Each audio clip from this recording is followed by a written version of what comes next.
이 시간 함께 은혜 나누실 말씀은 누가복음 9장 22절부터 25절 말씀입니다.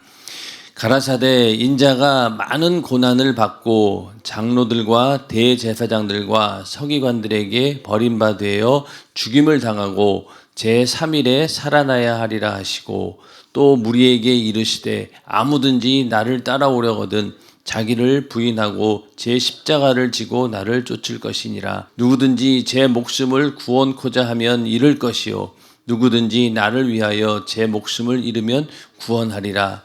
사람이 만일 온 천하를 얻고도 자기를 잃든지 빼앗기든지 하면 무엇이 유익하리요. 아멘. 네, 오늘은 번제단의 제물처럼 나를 부은해야 산다라고 하는 제목으로 청막강의 34번째입니다. 오늘 누가복음 9장에는 예수님께서 이제 내가 곧 고난을 받고 장로들과 대제사장들과 서기관들에 의해서 버림받고 죽임을 당하고 3일 만에 살아나게 될 것이다 라고 하는 말씀을 제자들에게 하십니다. 제자들은 지금까지 이런 것들을 생각해 본 적이 없죠. 예수님이 돌아가신다, 또 예수님께서 갑자기 없어진다, 이런 이야기를 생각해 본 적이 없고, 그분이 가지고 있는 능력이나 또 이런 것들을 봤을 때 충분히 로마의 그 압제로부터 우리를 해방시킬 수 있는 그런 메시아로 믿었기 때문에, 정치적인 구원자로 믿었기 때문에 이런 얘기가 도대체 이해가 되질 않았습니다. 그러나 불과 이제 얼마 안 있어서 이게 실상으로 다가오게 되고 실제 이런 일이 벌어졌을 때 제자들은 그때도 아마 예수님께서 십자가에 달려 죽으시고 부활 승천할 때까지도 예수님이 왜 이 땅에 오셨는지를 몰랐기 때문에 이때는 더 몰랐겠죠. 그러면서 나를 따라오려거든 자기를 부인하고 날마다 제 십자가를 지고 나를 쫓을 것이니라. 이 말에 대해서는 전혀 이해하지 못했을 것입니다. 그래서 그 제자들이 나중에 가서야 이제 성령을 받고 주님께서 이 땅에 오신 목적을 분명히 알고 난, 그래서야 이 십자가라고 하는 것이 어떤 것이구나라는 것을 분명히 알게 되었다는 겁니다. 우리도 신앙생활 하면서 십자가를 질 때가 많죠. 십자가라고 하는 것은요, 가장 먼저는 내가 짓지도 않은 그런 죄 때문에 누명을 쓰고 내가 죄인 취급받는 게 먼저는 십자가입니다. 예수님께서 진 십자가의 가장 큰 의미는, 예수님은 죄가 없는 분이신데 그가 인류의 죄를 대신 담당하고 마치 죄인인 양 그 죄로 인해서 마땅히 죽어야 할 죄인이 되어가지고 이미 아무 말도 하지 않고 모든 고난과 또 모든 조롱과 핍박 이런 것들을 다 담당해 주셨습니다. 그건 바로 자기 죄가 아닌 바로 우리 인간의 죄를 대신 담당하시고 그렇게 십자가를 지신 겁니다. 그래서 우리도 신앙생활 하면서 또 교회에서 자기가 누명을 쓸 때가 있습니다. 자기가 하지 않은 일인데 누명을 쓰는 일들이 있죠. 그럴 때 아무 말 하지 않고 변명하지 않고 묵묵히 내가 십자가를 지듯이 감당하는 그런 사람들이 있습니다. 왜냐면은 그걸 일일이 다 까발려 옳고 그른 것을 서로 이제 다 이렇게 드러내 가지고 내가 옳다라고 인정받는다라고 해서 그 결과가 좋은 것은 아니라는, 교회 전체로 봤을 때는 차라리 그냥 어느 한 사람이 그거를 딱 짊어지고 그냥 아무 말 없이 십자가를 지고 그냥 있으면은 깨끗이 끝날 문제인데, 이것을 옳고 그름을 다 따지다 보면은요, 나중 가서는 결국은 마음의 상처를 받게 되고 어느 누구는 그 일로 인해서 시험 들어서 교회를 떠날 수밖에 없는 그런 최악의 상황까지도 올 수 있다는 겁니다. 그래서 우리가 항상 교회 생활을 하면서 이것은 내가 십자가를 지듯이 그냥 감당하고 넘어가야 될 일인지, 아니면 정말로 이걸 옳고 그름을 다 까발려서 해야 될 것인지, 그런 상황 가운데서 어느 것을 선택해야 되는지 우리는 잘 분별을 해야 됩니다. 그래서 우리는 항상 교회에 이 일로 인해 가지고 문제가 된다라고 하면 항상 그것을 내가 십자가를 지듯이 그냥 다 감당하고 묻어버려야 된다는, 그리고 다른 사람의 허물이나 죄도 마찬가지. 그런데 우리는 반대죠. 반대로 오히려 그런 이야기를 들으면은 더 빠르게 전파 말로 그냥 그랬더라 저랬더라 하면서 그냥 오히려 그냥 안 좋은 이야기는 어떻습니까? 순식간에 교회로 퍼지잖아요. 그런 걸 봤을 때 우리 안에는 이렇게 십자가를 지려고 하는 그런 마음보다는 뭐가 있습니까? 어떻게든 그런 것들을 드러내려고 하고 그런 것들을 또 관심을 가지고 막 서로 얘기하는 거, 그런 것들을 좋아한다는 겁니다. 그래서 우리는 자기를 부인하고 날마다 제 십자가를 지고 나를 쫓을 것이니라, 이런 말씀처럼 우리도 항상 나에게 주어진 십자가가 있어요. 그래서 그 십자가는 이런 건 십자가는 아니죠. 내가 잘못해가지고 뭐 당하는 고난, 이런 것들이 있죠. 예를 들어서 핍박도 내가 신앙생활을 열심히 하면서 또 가정생활에도 충실하고 내가 할 도리를 다 하면서 신앙생활을 했는데도 불구하고 예수 믿는다고 핍박을 받는다라고 하면 그건 십자가일 수가 있어요. 그러나 내가 그런 것들은 하나도 하지 않고 내가 게으르고 나태하고 또 내가 부주의해서 생기는 그런 일들로 인해서 내가 만약에 핍박을 받는다라고 하면은 그것은 십자가가 아닙니다. 그거는 내가 겪어야 될 나의 나태와 게으름으로 인해서 주어지는 뭐 죄값이라고 하기는 그렇지만 하여튼 그런 거예요. 그런데 그것을 마치 십자가인 양 착각하고 살 때도 있다는 겁니다. 우리는 이 십자가가 어떤 것인지 분명히 알아야 되고, 이 번제단의 제물과 함께 이 말씀을 드리는 것은 바로 번제단의 제물이 그렇잖아요. 번제단의 제물만큼 자기를 부인하는 경우가 어디 있겠습니까? 껍질 벗겼죠. 이렇게 다 자기 몸의 형체도 전혀 없는 각을 뜬 상태로 하나님께 올려드리죠. 안에 있는 내장까지 다 꺼내가지고 탈탈 털어가지고 그런 다음에 불에 태워서 완전히 제가 되게 만드는 그런 제사의 제물이라고 생각했을 때는 이것만큼 더 철저한 부인이 어디 있겠냐. 근데 우리는 어떤 경우에 나는 제물이 되긴 했는데, 제물이 됐는데 어설프게 제물이 돼가지고 다 타버리지 않고 찌꺼기가 남아있거나 또 아직까지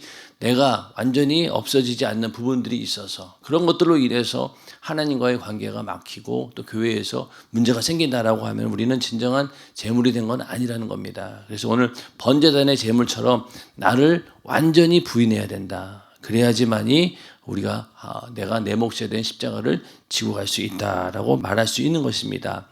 히브리서 12장 1절에 보면은요.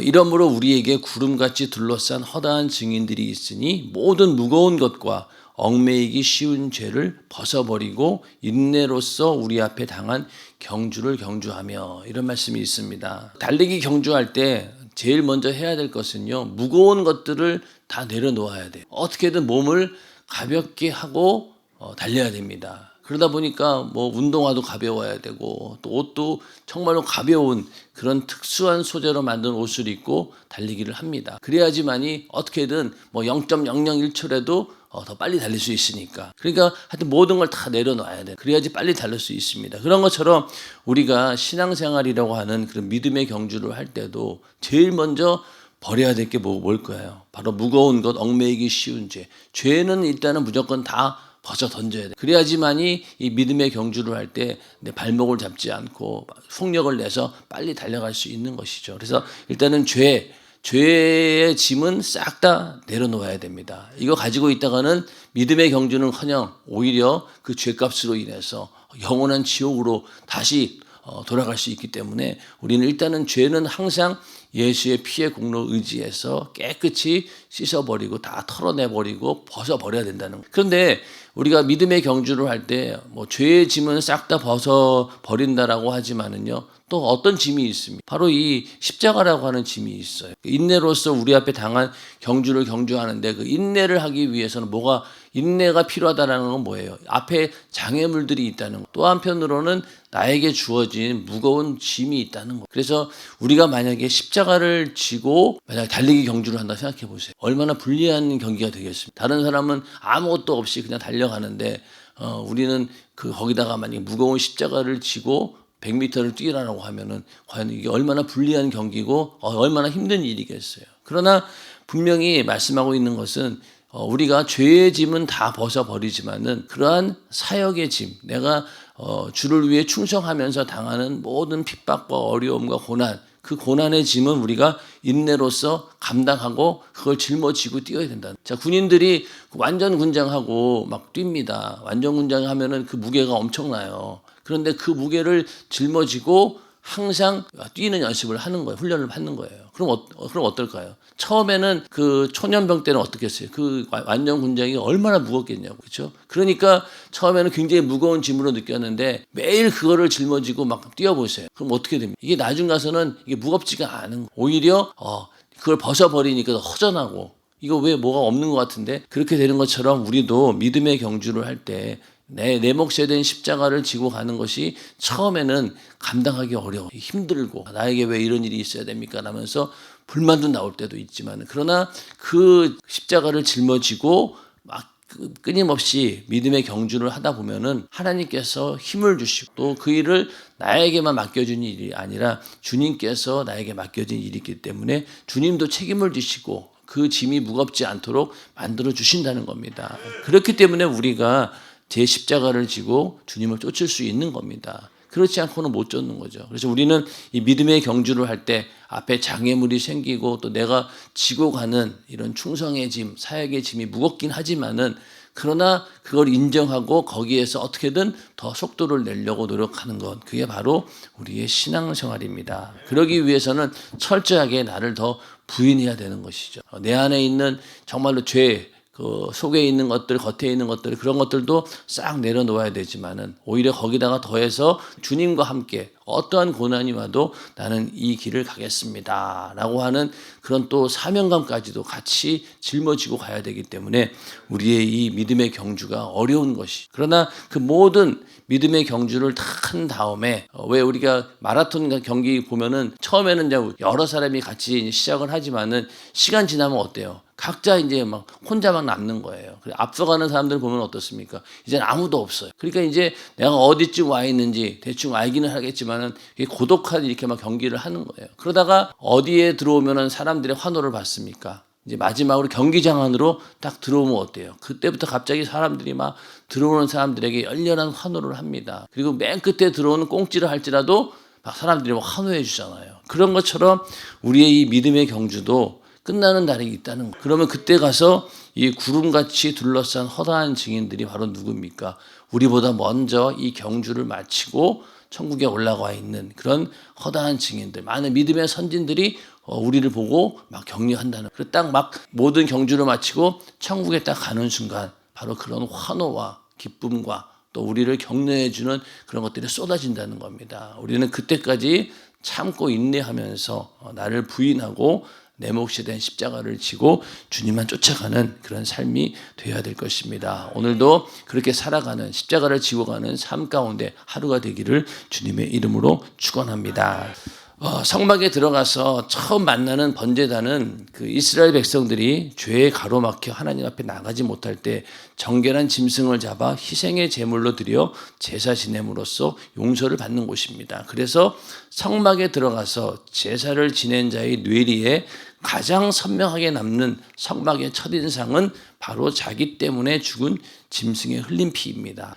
자, 이 번제를 드릴 때 이 짐승을 목을 따서 피를 흘리겠죠. 그거부터가 끔찍해요. 그리고 껍질을 벗기는 거 생각해 보세요. 이게 쉬운 일은 아니죠. 그리고 또 안에 있는 내장을 다 끄집어내고 또 몸을 전부 다 이렇게 각을 뜨고 이런 일들을 하다 보면은 얼마나 이게 제사를 끝나고 집에 돌아와도 용서함을 받아도 어떻습니까? 그 제물의 그 잔상들이 남지 않겠어요. 이 모든 과정 가운데 내가 봤던 것들이 기억나지 않겠습니까? 소를 잡을 때 사람들은 그 눈을 쳐다보지 않는다 그래요. 그 소의 눈을 보면은 도저히 잡을 수가 없대요. 너무나 이게 처량해 보이고 자기 죽음 앞에서 아무런 힘도 쓰지 못하는 그런 무력한 모습을 보고 거기다 칼을 들이대고 죽이는 것을 정말 힘들다 그러더라고요. 눈을 보지 못한다. 짐승의 눈. 그냥 생각해 보세요.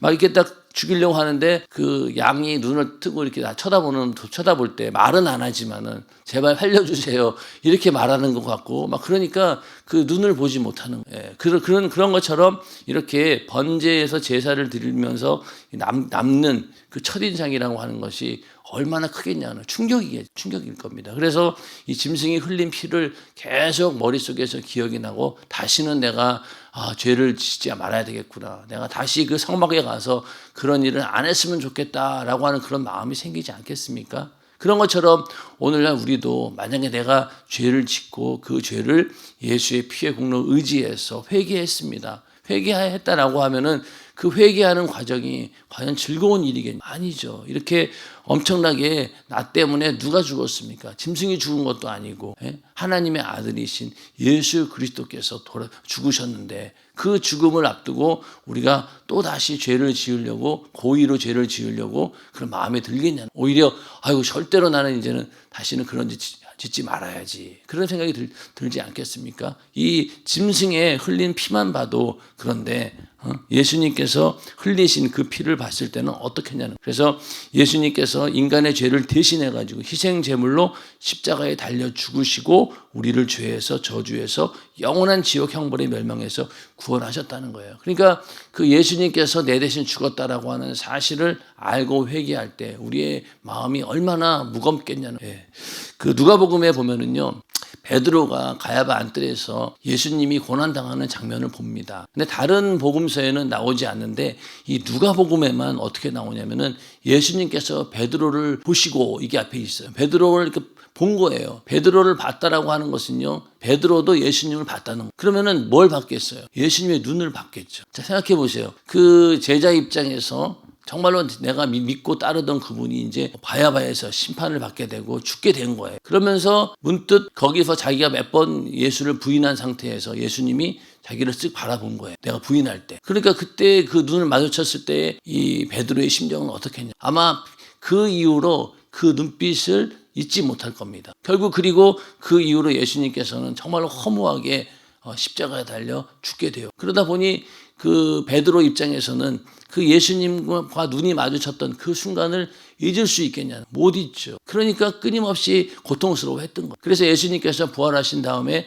베드로를 찾아가서 네가 나를 사랑하느냐 3번씩이나 물어보면서 그렇게 했던 이유가 뭘까요? 베드로. 바로 그러한 고통이 있었기 때문에 그 눈빛을 잊을 수 없다는. 자, 그런 것처럼 오늘날도 우리가 예수님께서 나를 위해 십자가에 달려 온갖 고난을 다 당하시면서 돌아가셨어요. 그런데 그 모든 십자가의 현장을 우리가 직접 눈으로 보지는 않았지만은 성령이 주시는 감동으로 보았을 때 베드로처럼 예수님의 눈하고 딱 마주쳤을 때 과연 우리가 그 앞에서 또 내가 죄를 지어야 되겠다. 그런 마음이 생기겠냐는 안 생기죠. 우리는 그러한 무거운 마음을 가지고 항상 주님과의 만남이 이루어져야 된다는 겁니다. 그래서 오늘날 교회라고 하는 성전에 들어가서 예배드리는 우리의 뇌리에 가장 선명하게 남은 첫인상도 바로 내 죄 때문에 죽으시고 흘리신 예수 그리스도의 피가 되어야 된다. 이게 우리에게 정말로 강렬한 인상으로 남아 있어야 된다. 그것이 우리 신앙의 아주 기초가 되고 그것이 흔들리지 않는 우리 신앙의 토대가 되는 겁니다. 그 예수님의 죽음에 대해서, 고난과 죽음에 대해서 정확하게 알고 그 고난과 죽음이 매일매일 우리 안에 이렇게 살아서 정말로 내가 그 짐승을 잡고 난 후에 그 짐승이 흘리는 피, 막 그게 기억이 나고 그 짐승이 막 뭐 잡을 때 그냥 있었겠어요? 몸부림치면서 막 이렇게 발버둥 치지 않았겠어요? 그런 거 생각해 보면은 그런 것들이 쫙 자기가 제사 드리고 나서도 남아 있는데, 그렇죠? 예수님의 십자가의 사건도 마찬가지. 그게 우리 안에 계속해서 마치 막 움직이는 그 영화처럼 내 속에 계속 잔상으로 남는다라고 했을 때 그것이 어떻게 보면은 내 영혼에는 유익이라는, 그렇죠? 우리 인간적인 생각으로는 다시는 보고 싶지 않은 그런 장면일지 모르지만은 내 영혼은 그것 때문에 산 거죠. 그렇기 때문에 우리는 염치 없게도 예수님의 고난과 죽으심을 열렬히 환영하고 받아들일 수밖에 없는 거예요. 그래야지 내가 사니. 그래서 이런 첫인상이 늘 우리 안에 있어야 된다. 그래서 세월이 지나고 내가 신앙생활에 익숙해지고 교회에 오래 다녔다 할지라도 이 첫인상이 계속해서 나에게 선명하게 남아 있어야 된다는 거예요. 너희가 처음 사랑을 회복하라고 하는 이유도 바로 여기에 있는 거예요. 이 첫인상, 너희가 처음 예수 믿었을 때 받았던 그 강렬한 인상, 예수의 피에 대한 인상, 그것을 너희는 절대로 잊어버려서는 안 된다. 그렇기 때문에 우리 교회는 한 달에 한 번씩 주의 만찬을 하잖아. 이 살과 피를 절대로 너희가 잊어버려서는 안 된다. 그것을 기념하고 또 그 기념한 예수의 살과 피를 내가 소유하고 있다는 것을 믿음으로 확증하면서 너희는 예수에 대한 소식을 전해, 복음을 전해라. 이렇게 말씀하고 있지 않습니까? 우리는 이 인상을 절대로 잊어버려서는 안 된다는 거예요. 그래서 교회는 교회를 찾아 예배드리는 수많은 이에게 가장 먼저 나는 죽어야 할 죄인이구나 하는 인상을 받게 해줘야 된다는 겁니다. 자, 재물을 처음에 가지고 문 앞에 왔어요. 그때 온 목적이 뭐예요? 내가 죄를 졌기 때문에 나는 죄인입니다라고 하는 그런 인식이 없이, 그런 고백이 없이는 이 성막에 들어올 이유가 없는 거잖아요. 그렇기 때문에 교회도 마찬가지예요. 교회도 우리가 들어올 때, 처음에 교회에 들어올 때, 아, 나는 죽어야 할 죄인이구나 라고 하는 그러한 자기를 그렇게 발견하고 와야 된다는, 이게 바로 우리 신앙의 시작입니다. 그래서 교회에 와가지고 하나님 말씀을 듣는 순간에 마치 사형 선고를 받는 자처럼 영원히 멸망할 자로 자신을 발견해야 한다는. 그래서 아이쿠 나는 죽을 죄인이구나. 이 죄값으로 인해서 그냥 목숨이 끊어지는 정도가 아니네. 영원한 지옥의 형벌을 받아야 되네. 라는 그런 소식을 먼저는 접해야 된다는. 어떻게 보면 절망이죠. 절망. 그래서 성막문에 들어갈 때 뭘 보고 간다고 했어요. 먼저는 내가 죽게 되었구나. 절망 가운데 들어갔다가 나올 때는 희망을 보고 내가 살았구나 라고 나오는 것처럼 먼저는 내가 영원히 멸망할 자로 발견되어지는, 이게 먼저 첫 번째 이루어져야 된다는. 그러면서 동시에 또 뭘 발견하게 됩니까? 그런데 예수가 나를 위해 죽었다. 내 죄를 대신해 희생의 죄물이 되셨구나라는 소식을 또 접하는 거예요. 그럼 어떻게 되겠어요? 내 죄를 사해 주시니 감사합니다라는 고백이 나올 수밖에 없는 거죠. 바로 이게 복음이에요. 복음은 내가 죽어야 할 대신 하나님의 아들이 피 흘리시고 죽었다는 사실이 복음이고, 이 복음을 만나는 곳이 바로 교회라는. 그러니까 복음이라고 하는 것이 기쁜 소식인데 그 기쁨의 그 차이가 어디까지냐? 지옥에서 천국까지. 그렇죠? 그 전까지 예수의 피를 만나기 전까지는 나는 지옥이에요. 완전 지옥의 끝자락이에요. 그런데 예수의 피를 만나고 예수님께서 내 대신 죽으셨다라는 사실을 알면 어떻습니까? 그 사이에 그 지옥에서 어디까지 가는 거예요? 천국으로 올라가. 그렇기 때문에 우리 이 복음이라고 하는 것은요, 희비가 교차하는데 그 교차의 지점이 완전히 극과 극인 거죠. 지옥의 끝에서 천국까지. 근데 이것을 어떤 것으로도 이거는 이루어낼 수 없는 일인 거예요. 지옥에서 나오는 것, 가까스로 나오는 것도 힘든데 우리는 지옥에서 가까스로 나온 자들이 아니에요. 완전히 그냥 거기서 건짐을 받은 자들입니다. 그렇죠. 그러니까 이 예수 그리스도의 그 십자가의 사건은 우리 인간을 이렇게 지옥의 끝자락에서 천국의 끝으로 올려주는 엄청난 능력을 가진 것이죠. 그래서 복음은 바로 구원의 능력이다. 이렇게 말씀하고 있습니다. 그런 이제 경험을 하면서 이제 교회에 오게 된 거죠. 그러다 보니 이제 어떻게 됩니까? 그게 큰 구원의 은혜를 이제 경험하다 보니 주님이 나를 위해 이렇게 죽으셨으니 이제 나도 나를 완전히 죽이고 주님만 따라가리라. 이렇게 결심하게 된다는 겁니다. 그래서 나는 죄인이라고, 나는 주님의 사랑의 노예가 되었다고 무릎 꿇는 것이 바로 믿음입니다. 주님의 죽으심과 내 죽음이 예수의 피로 절정을 이루며 만나는 곳이 바로 교회입니다. 이게 맨날 희비가 교차하는 거예요. 그래서 이제는 내가 이렇게 큰 구원을 받았으니 이제는 내가 주님만 따라가겠다라는 그런 결심이 우리 안에 나올 수밖에 없다는 겁니다. 그래서 그때부터 이렇게 십자가의 사건을 만난 사람은 주님이 어떤 요구를 해도 거절하지 못해요. 그래서 교회에서도 무슨 일 합시다 그러면은 처음에 은혜 받았을 때 생각해 보세요. 무슨 일이든지 주님 저 시켜주세요. 제가 하겠습니다. 그런 마음을 가지고 다 받아들입니다. 어떤 요구든지 거절하지 못해요. 그리고 내 주장도 없어요. 그러다 보니까 항상 겸손해요. 항상 모든 일에 주의할 때 있어서 거부하는 게 없어요. 내 주장이 없다는 거예요. 왜냐하면 하나님의 아들이신 예수님께서 매를 맞고, 매를 맞으실 때 뭐 이거 그냥 거부하는 게 없잖아요. 매를 맞으라고 하면 맞으시고, 또 저주를 받아야 된다라고 하면 받으시고, 모든 권세를 버리고 아버지가 시키는 대로 죽기까지 순종했기 때문에 우리는 더 거부할 이유가 없죠. 하나님의 아들은 죄가 없는 분이 그러셨는데 우리는 원래 죄인이었잖아요. 죄값으로 지옥 가야 되는데 살려줬으면은 우리가 무슨 할 말이 있겠냐. 물에 빠진 사람 건져줬더니만은 나중에 내 보따리 내놔라 이러는 것처럼 우리도 똑같아요. 처음에 막 은혜 받았을 때는 주님 내가 감사합니다. 내가 주님을 위해 살겠습니다. 어떠한 요구도 어떠한 일이든 맡겨만 주십시오. 막 이렇게 하다가 세월이 지나면서 어때요? 조금 시간이 지나고 의뢰가 떨어지니까 이제 보따리 내놓으라는 식.